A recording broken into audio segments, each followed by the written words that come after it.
السلام علیکم ورحمۃ اللہ وبرکاتہ۔ الحمدللہ والصلاة والسلام علی رسول اللہ، اما بعد فاعوذ باللہ من الشیطان الرجیم۔ وَإِن کنتم، اور ان اگر، کنتم تم ہو، فی میں، ریبن شک، یہ ہم نے پڑھا تھا لا ریب فی، کہ اس کتاب کے متقین کو ہدایت دینے میں کوئی شک نہیں، تو ادھر بھی ریب کا معنی شک آ گیا۔ ان کن تم اگر ہو تم فی ریب کسی شک میں، مما اس چیز سے، نزلنا جو ہم نے نازل کیا، علی عبدینا اپنے بندے پر۔ یہاں پر بندے سے مراد جناب محمد رسول اللہ صلی اللہ علیہ وسلم ہے۔ اب جو لوگ اللہ کے نبی کو نور کہتے ہیں اور کہتے ہیں آپ تو نور سے تخلیق شدہ ہیں، آپ کی اصل بھی نور ہے، آپ کا جسم بھی نور ہے، آپ کا سارا جسم بھی نور ہے، تو پھر یہاں اللہ تبارک و تعالیٰ نے قرآن مجید میں جو ہے اعلیٰ عبدینا کیوں کہا ہے؟ تو ہے بھی جو ہے عبد کے بعد نا کی ضمیر اللہ کی طرف لوٹ رہی ہے، اور اللہ فرماتے فَأْتُو تم لے آؤ بِصُورَةٍ کوئی صورت، من مثلی اس کے مثل، اس جیسی ہیں، آیات اس جیسی ہوں، رکوع اس جیسے بنے ہوں، پارے اس جیسے بنے ہوں۔ اگر تمہیں یہ شک ہے یہ قرآن اللہ کی کتاب نہیں ہے،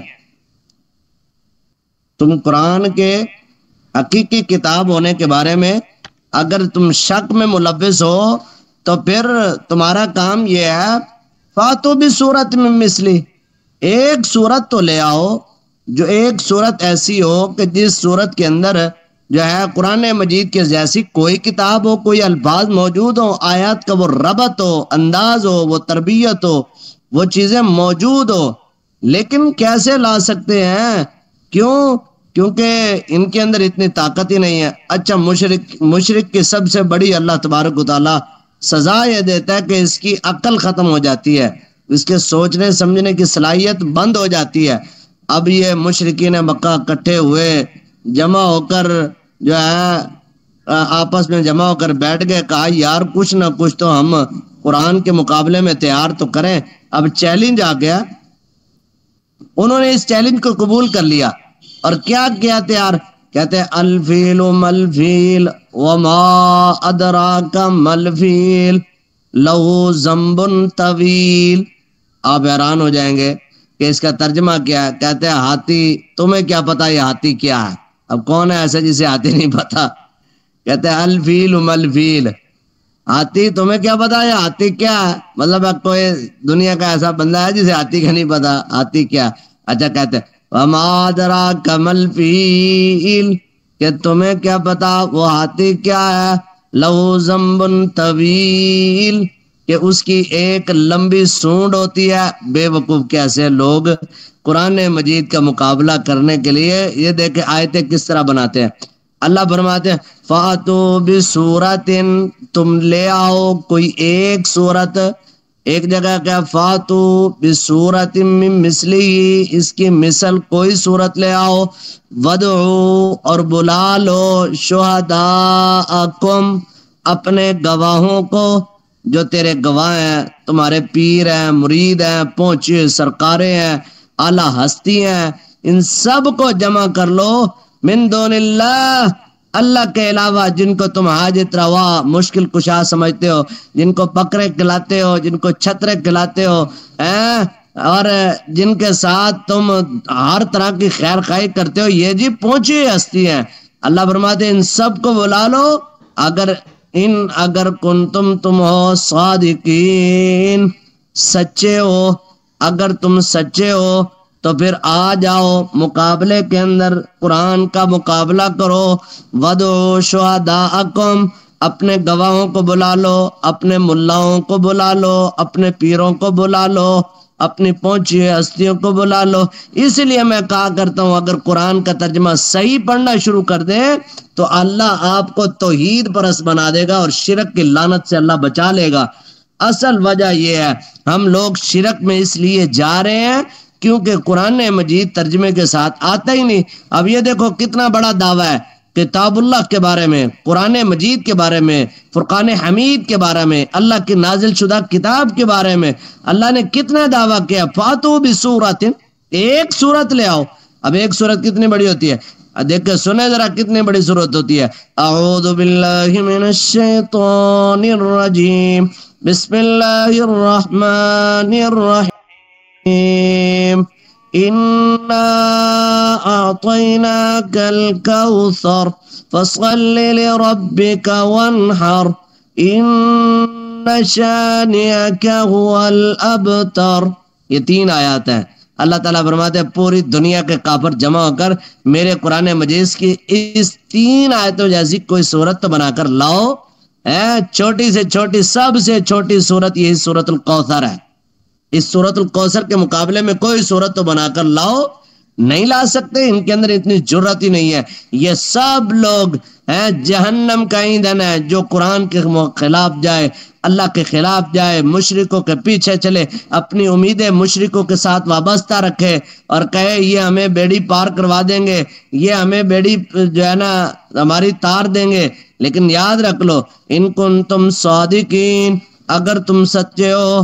اگلی آیت کے اندر اللہ تعالیٰ فرماتے ہیں فَإِن لَّمْ تَفْعَلُوا، اگلی بات بھی اللہ نے جواب دے دی، فَإِن، پس اگر، لم نہ تفعلوا، تم کر سکو، لم نہ تفعلوا، تم کر سکو، ولن تفعلوا، یاد رکھ لو تم ہرگز نہ کر سکو گے۔ آج اگر تم سارے کافر بھی جمع ہو جاؤ، نہیں کر سکے، قرآن کی صورت تیار نہیں کر سکے، آیات جمع نہیں کر سکے، فلن تفعلوا، تو ہرگز نہ کر سکو گے۔ تم اتنے عربی دان، تم اتنے سمجھدار، عربی کا خلاصہ جاننے والے، فرمایا کہ وَإِن لَّمْ تَفْعَلُوا، اگر تم نہ کر سکو، وَلَن تَفْعَلُوا، تو پھر قیامت تک نہ کر سکو گے، فَاتَّقُوا النَّارَ، فَاتَّقُوا، بچ جاؤ، النار، آگ سے، وقودها، اس کا ایندھن، الناس، لوگ ہیں، والحجارۃ، اور پتھر ہیں، اعدت، جو تیار کر رکھے ہیں، للکافرین، کافروں کے لیے۔ کیا مطلب ہے؟ مطلب یہ پہلی بات کہ پوری دنیا جب سے بنی ہے جب تک قیامت نہیں آئے گی، قرآن مجید، فرقان حمید محکم کتاب کی کوئی بھی مقابلہ نہیں کر سکتا، کوئی بھی اس قرآن مجید کا جواب نہیں دے سکتا، کوئی بھی اتنی جرت نہیں ہے کہ وہ قرآن مجید کی آیات جیسے آیات بنا لے، قرآن مجید جیسے حروف کو جمع کر لے۔ اللہ نے فرمایا کہ اگر تم مکہ والو ایسا نہیں کر سکتے، یاد رکھ لو تمہارے بعد آنے والی نسلیں، لوگ، قوم، خاندان، وہ بھی کبھی ایسا نہ کر سکیں گے۔ کیوں؟ تم اتنے بڑے عربی دان ہو، تم عربی کے اوپر اتنی مہارت رکھنے والے، عربی کو جاننے والے، عربی کے رموز و اوقاف کو پہچان کرنے والے، اگر تم نہیں کر سکتے تو قیامت تک یہ چیلنج ہے۔ اللہ تعالیٰ نے اپنے نبی کو معجزات میں سے سب سے بڑا معجزہ یہ قرآن مجید کو اللہ نے معجزہ دیا ہے۔ یہ قرآن آپ کے لیے رہتی دنیا تک معجزہ ہے۔ بڑے بڑے انبیاء آئے، موسیٰ کلیم اللہ جیسے آئے، عیسیٰ روح اللہ جیسے آئے، ابراہیم خلیل اللہ جیسے آئے، آدم ابو البشر آئے، یہ سارے بڑے بڑے انبیاء آئے، ان کے معجزے ان کے دور تک ہی رہے۔ موسیٰ کا معجزہ، ان کی لاٹھی انہی کے ساتھ چلی گئی، ختم ہو گئی۔ عیسیٰ کا جو ہے معجزہ مردوں کو زندہ کرنا، اور اسی طرح پرندے کو مٹی کا بنا کر اس میں پھونک مارنا اور وہ زندہ ہو جانا، برس کی بیماری پر ہاتھ پھیرنا اور برس سیدھا صحیح ہو جانا، یہ انبیاء کو اللہ تعالیٰ نے بڑے بڑے معجزات نوازے ہیں۔ لیکن میرے نبی کو جو اللہ نے معجزہ عطا کیا ہے وہ سب سے بڑا، اور یہ رہتی دنیا تک آپ کے جانے کے بعد بھی یہ معجزہ غالب رہے گا، غلبہ رکھتا رہے گا اور غالب رہے گا۔ ساری دنیا بھی جمع ہو کر اس معجزے کا مقابلہ نہیں کر سکتی۔ فرمایا فَإِن لَّمْ تَفْعَلُوا، اگر تم نہ کر سکو، تم سر جوڑ کر بیٹھ جاؤ، دن رات لگاؤ، محنت کرو، سکولو لوگوں کو اکٹھا کرو، اپنوں کو پرایا اکٹھا کرو اور اس کا مقابلہ کرو۔ فرمایا کہ وَلَن تَفْعَلُوا، ہرگز نہیں کر سکتے۔ اگر اب تم نہیں تیار کر سکتے تو پھر اگلی بات فَاتَّقُوا النَّارَ، آگ سے بچ جاؤ، التی جس کا وقودھا ایندھن الناس لوگ ہے. اب دنیا کی آگ جو ہے وہ پانی کے ساتھ اور پتھروں کے ساتھ بجھ جاتی ہے، لیکن اس آگ کے اندر جتنے لوگ اور جتنے پتھر جائیں گے یہ اتنی بھڑکے گی. اس لیے نبی صلی اللہ علیہ وسلم نے فرمایا جو آدمی صبح کو 3 مرتبہ کہتا ہے اللہم اجرنی من النار، تو 3 مرتبہ جب کہتا ہے تو آپ نے فرمایا کہ جہنم بول کر کہتی ہے اللہ مجھے اس سے بچا لے. اور جو آدمی کہتا ہے اللہم انی اسألک الجنت الفردوس، اللہ تجھ سے جنت الفردوس کے سوال کرتا ہوں، فرمایا کہ جنت بول کر کہتی ہے اللہ اس کو میرے میں داخل کر دے. اس لیے ایک یہ دعا تمام بھائی صبح شام پڑھا کرے اللہم انی اسألک جنت الفردوس، اور دوسرا اللہم اجرنی من النار. اور دوسری چیز اعدت للکافرین، اس جہنم کو تیار ہی کافروں کے لیے کیا ہے، یہ مسلمانوں کے لیے نہیں تیار، یہ مومنوں کے لیے، موحدوں کے لیے، نمازیوں کے لیے جہنم نہیں ہے، بلکہ جہنم ہے اعدت تیار کر رکھی ہے للکافرین، کافروں کے لیے. مومن آگے مومنوں کا تذکرہ آیا وبشر الذین آمنوا وعملوا الصالحات، اور خوشخبری دیجئے ان لوگوں کو جو ایمان لائے اور عمل صالح کیے. اگلا ورق کریں بیٹا. وبشر الذین، وبشر اور خوشخبری دے دے، الذین ان لوگوں کو، آمنوا جو ایمان لائے، وعملوا اور کام کیے، الصالحات نیک ہیں. اعمال صالحہ یہ شرط ہے، زبان سے کلمہ پڑھ لینا اور اس کے بعد اعمال صالحہ نہ کرنا یہ جنت کے داخلے کی کوئی دلیل نہیں ہے. دیکھیں وبشر الذین آمنوا، ایمان لے آئے، اس کے بعد عمل صالح کیا، نمازوں کا اہتمام کیا، نوافل کا اہتمام کیا، تہجد کا اہتمام کیا، اشراق کا اہتمام کیا. یہ نوافل پڑھنے والے، یہ فرائض کا خیال کرنے والے، یہ عمل الصالحات میں ہیں. ان بے شک لہم ان کے لیے جنات باغات ہیں، تجری چلتی ہوں گے، من تحتہا ان کے نیچے سے، الانہار نہریں، کلما جب کبھی روزی کو رزق دیا جاتا ہے، منہا اس سے، من ثمرت ان پھلوں سے، رزقن رزق، جب کبھی ان کو رزق دیا جاتا ہے پھلوں سے. جنت میں جو پھلوں کا جو ہے تذکرہ آتا ہے کہ جب ان کو پھلوں کا ذکر، پھلوں کے انعامات دیے جائیں گے، قالوا وہ کہیں گے ھذا الذی، یہ وہ، آدھا یہ، الذی وہ، رزقنا جو ہم رزق دیے گئے، من قبل اس سے پہلے، وَأُوتُو اور دیے گئے، بھی اس کے ساتھ، متشابہا ملتے جلتے، ہمیں ملتے جلتے مل گئے. کیا مطلب؟ اس کا مطلب یہ ہے کہ جنت میں جو پھل ہوں گے وہ دنیا کے پھلوں کی طرح ہی ہوں گے، لیکن ان کے ذائقے اور ہوں گے، ان کے جو ہے لذت اور ہوگی، ان کا ٹیسٹ اور ہوگا. ہوں گے یہی جیسے یہ آم ہمارے پاس ہے، ہوگا آم ایسے ہی، انگور ایسے ہی ہوگا، لیکن اس میں سے ایک جگہ نبی صلی اللہ علیہ وسلم حدیث میں فرمایا کہ ایک آدمی ایک پھل کو اٹھا کر ایک مرتبہ دانتوں کے ساتھ لگا کر کھانے کی کوشش کرے گا، فرمایا کہ جب تک اس کے ایک لقمے سے 70 ذائقوں کا لذت نہ آ جائے تو کبھی بھی وہ اس کے گلے سے نیچے نہیں جائے گی. یہ ایسی جنت ہے جس کا تذکرہ کرنا شروع تو دن کو راتوں میں تبدیل کر دوں اور راتوں کو دنوں میں تبدیل کر دوں. ما لا عین رأت ولا اذن سمعت ولا خطر علی قلب بشر، جنت میں ایسے انعامات تیار کر رکھے ہیں، ما اذن سمعت کسی کان نے کبھی سنا نہیں، ولا خطر علی قلب بشر کبھی بشر کے، انسان کے دل پر وہ خیال آیا ہی نہیں، اور نہ ہی وہ آ سکتا ہے. کیوں؟ جو انعامات اللہ نے تیار کر رکھے ہیں وہ بہت بڑے ہیں. جنت بڑی قیمتی چیز ہے. اگر جو ہے آدمی اس جنت کے لیے محنت کرے، کوشش کرے، اور فرمایا من تحت الانہار، ان کے نیچے سے نہریں چل رہی ہوں گی، اور قالوا وہ کہیں گے ھذا الذی رزقنا من قبل، یہ رزق تو ہمیں پہلے بھی دیا گیا تھا، وَأُوتُوا بِهِ متشابہا اور ان کو متشابہ دیا گیا. اور تیسرا انعام اللہ تعالیٰ جنتیوں پر فرمائیں گے وَلَهُمْ اور ان کے لیے فیہا اس میں ازواج بیویاں ہوں گی، مطہرۃ پاکیزہ، پاکیزہ بیویوں سے مراد یہ ہے بولو براز کی بھی پریشانی نہیں ہوگی، اور اسی طرح اولاد کی پیدائش کے مرحلے بھی نہیں ہوں گے، اور اسی طرح مخصوص مینسز کے ایام کی پریشانی بھی نہیں ہوگی۔ ایسی بیوی ہوں گی جن کے دلوں میں نفرتیں نہیں ہوگی، حوروں کے ساتھ جیلس ہونا نہیں ہوگا، حوروں کے مقابلہ کرنا نہیں ہوگا، بلکہ وہ خود حوروں کے ساتھ بیٹھنا چلنا اپنے لیے سعادت سمجھیں گی۔ ایسی بیویاں فرمایا کہ وہ پاک بیویاں ہوں گی۔ وَهُمْ فِيهَا خَالِدُونَ، یہ 1 دن 2 دن 4 دن 10 دنوں کی کہانی نہیں ہے، بلکہ ہم فیہا خالدون، وہ اس جنت کے اندر ہمیشہ ہمیشہ رہیں گے، پھر انہیں ان جنت سے نکالنے والا کوئی بھی نہیں ہوگا۔ تو اس لیے یہ جنت کے انعامات ان لوگوں کے لیے ہیں، پہلی چیز ایمان لائے، دوسری چیز عمل صالح کیے، نیک کاموں کے ذریعے اپنے رب کو راضی کرنے کی کوشش کیا۔ اس لیے دونوں باتوں کو اپنے دماغ میں بٹھا لے، ایمان کو کہ ایمان کے بغیر بھی گزارا نہیں ہے، اور ایمان کے بعد عمل صالح ہے، نیک کام کرنا، نمازیں پڑھنا، اذکار کرنا، قرآن مجید کی تلاوت کرنا، یہ سارے نیک کام ہے۔ اگر نیک کام نہیں ہے تو پھر اکیلے ایمان کا کوئی فائدہ نہیں۔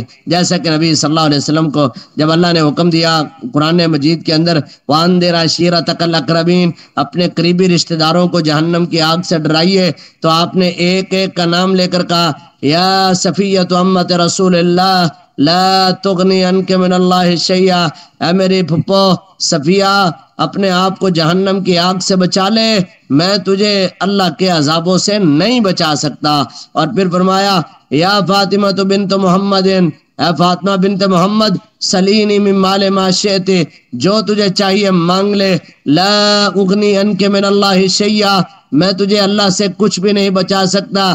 اور ایک اور جگہ فرمایا کہ من بطأ به عمله لم يسرع به نسبه، کہ جس آدمی کے اعمال نے اس کو تباہ و برباد کر دیا، نیکیوں سے دور کر دیا، جہنم کے قریب کر دیا، فرمایا من بطأ به عمله لم يسرع به نسبه، تو اس کا نسب کبھی اس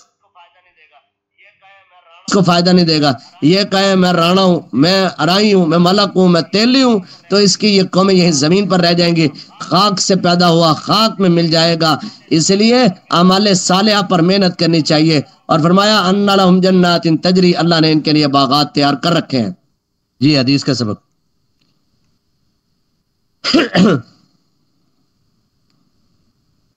آج کی حدیث نمبر 23 ہے۔ فرمایا کہ من ذکرت عندہ، جس کے پاس میرا ذکر کیا جائے، فلیصلی علیہ، اس کو چاہیے کہ وہ مجھ پر درود پڑھے۔ نبی صلی اللہ علیہ وسلم کے نام کے بعد درود پڑھنا ہر مسلمان کے اوپر فرض اور لازمی ہو جاتا ہے۔ آپ نے فرمایا البخیل الذی ذکرت عندہ ولم یصلی علیہ، وہ دنیا کا سب سے بڑا بخیل آدمی ہے جس کے پاس میرا ذکر کیا جائے، میرا نام لیا جائے اور وہ مجھ پر درود ہی نہ پڑھے۔ تو اس لیے نبی صلی اللہ علیہ وسلم کا نام آنے کے بعد صلی اللہ علیہ وسلم پڑھنا چاہیے۔ اور اس سے بڑی ایک بات ہے کہ جو آدمی درود شریف کا اہتمام کرتا ہے، ہر وقت پڑھنے کی کوشش کرتا ہے، تو اللہ تبارک و تعالیٰ اس کی ضروریات پورا فرما دیتے ہیں۔ ایک روایت کے اندر صحابی نے آ کر کہا اللہ کے نبی میں آپ پر کتنا درود پڑھوں اپنی دعا میں سے؟ تو آپ نے فرمایا کہ تو کتنا پڑھتا ہے؟ اس نے کہا جی میں ایک حصہ آپ پر درود پڑھوں اور 4 حصے اپنے لیے مانگوں تو یہ صحیح ہے۔ آپ نے فرمایا فَإِن زِدْتَ فَهُوَ خَيْرٌ لَكَ، اگر اس میں اضافہ کرے گا یہ تیرے لیے زیادہ بہتر ہے۔ تو اس نے کہا پھر 2 حصے درود پڑھتا ہوں، 2 حصے اپنے لیے مانگتا ہوں۔ آپ نے فرمایا فَإِن زِدْتَ فَهُوَ خَيْرٌ لَكَ، اگر اس پر بھی اضافہ کرے تیرے لیے بہتر ہے۔ اس نے کہا 3 حصے آپ پر دعا پڑھ لیا کروں اور 1 حصہ میں اپنے لیے مانگ لیا کروں تو صحیح ہے۔ آپ نے فرمایا فَإِن زِدْتَ فَهُوَ خَيْرٌ لَكَ، اگر اس کے اندر اور اضافہ کر لے گا تو یہ تیرے لیے بہتر ہے۔ اور پھر صحابی نے کہا کہ اللہ کے نبی ایسا ہی نہ کروں کہ میں ساری دعا میں آپ پر درود ہی پڑھتا رہوں۔ آپ نے فرمایا اذن تکفی ہمک وتغفر لک ذنبک، اس وقت پھر ایسے ہوگا کہ اللہ تیرے گناہ معاف کر دے گا اور تیرے غم بھی ختم کر دے گا۔ تو اس لیے نبی صلی اللہ علیہ وسلم کے پر درود پڑھنا یہ باعث ثواب، باعث برکت، باعث نجات کا سبب ہے۔ اللہ مجھے اور آپ کو اپنے نبی پر زیادہ سے زیادہ درود پڑھنے کا اہتمام کرنے کی توفیق عطا فرمائے۔ ہاں جی،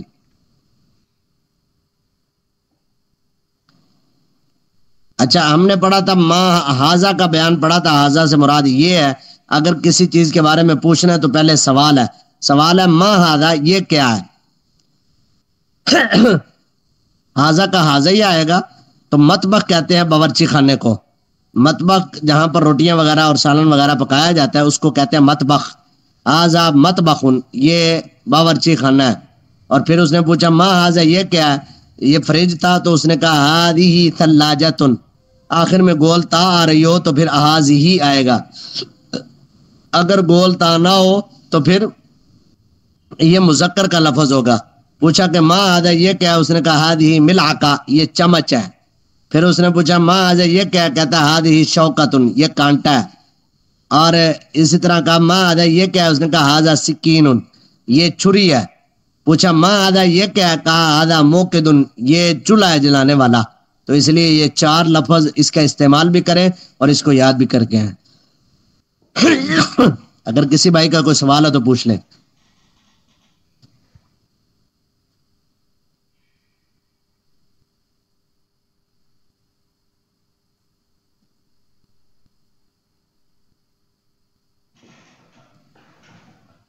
السلام علیکم ورحمۃ اللہ. وعلیکم السلام ورحمۃ اللہ وبرکاتہ. استاد جی آپ سے درود تنجینہ کے بارے میں پوچھنا تھا. میں نے بتایا تھا آپ کو، رات ہی بتا دیا تھا، آپ نے نہیں سنا؟ استاد جی ایک بار کلاس میں بھی بتا دیں. ہاں، یہ جتنے بھی درود آج کل نئے سے نئے بنائے گئے ہیں، درود مائی ہے، درود لک ہے، اور اسی طرح درود تنجینہ ہے، یہ سارے اپنی طرف سے بنائے گئے ہیں. حدیث کے اندر کسی درود کا ذکر نہیں ہے. بس حدیث کے اندر درود ابراہیمی کا ذکر ہے. اللہم صلی علی محمد وعلی آل محمد کما صلیت علی ابراہیم وعلی آل ابراہیم انک حمید مجید.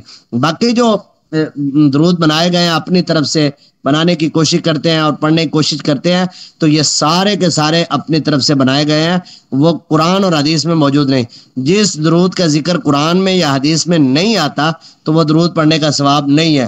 کیوں؟ درود پڑھنے کا طریقہ بھی نبی نے سکھایا اور درود پڑھنا بھی جو ہے نبی صلی اللہ علیہ وسلم نے بھی بتایا. اس لیے اگر درود پڑھنا ہے تو پھر مکمل درود ابراہیمی ہی پڑھا کریں. اگر نبی صلی اللہ علیہ وسلم کا نام آتا ہے محمد تو اس پر صرف اتنا بھی کہہ سکتے ہیں صلی اللہ علیہ وسلم. تو اس لیے یہ درود تنجینہ جو نکلا ہوا ہے یہ بالکل جو ہے اپنی طرف سے ایجاد کردہ ہے، قرآن اور حدیث میں موجود نہیں ہے. ہاں جی، اور کوئی بھائی سوال کرنے والا؟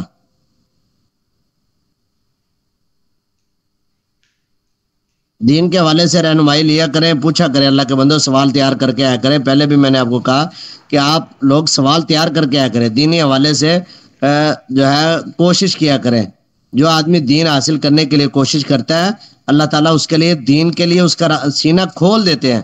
جو آدمی دین سیکھنے کی کوشش ہی نہیں کرتا، اس کے لیے سوال ہی تیار نہیں کرتا، محنت ہی نہیں کرتا، پھر اللہ تعالیٰ اس کے لیے جو ہے دین کے راستے آسان نہیں فرماتے. اس لیے آپ کوشش کیا کریں روزانہ کوئی نہ کوئی سوال لازمی تیار کر کے آیا کریں.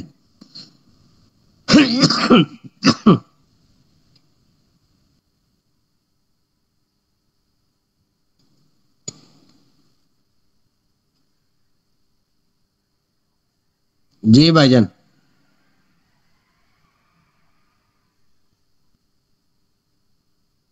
امید ہے آپ کے سوال نہیں ہے.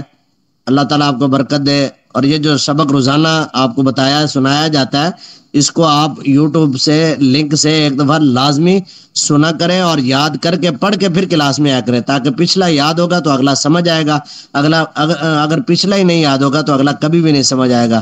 تو کفارہ مجلس کی دعا پڑھتے ہیں. سبحانک اللہم و بحمدک اشہد ان لا الہ الا انت استغفرک و اتوب الیک. السلام علیکم ورحمۃ اللہ.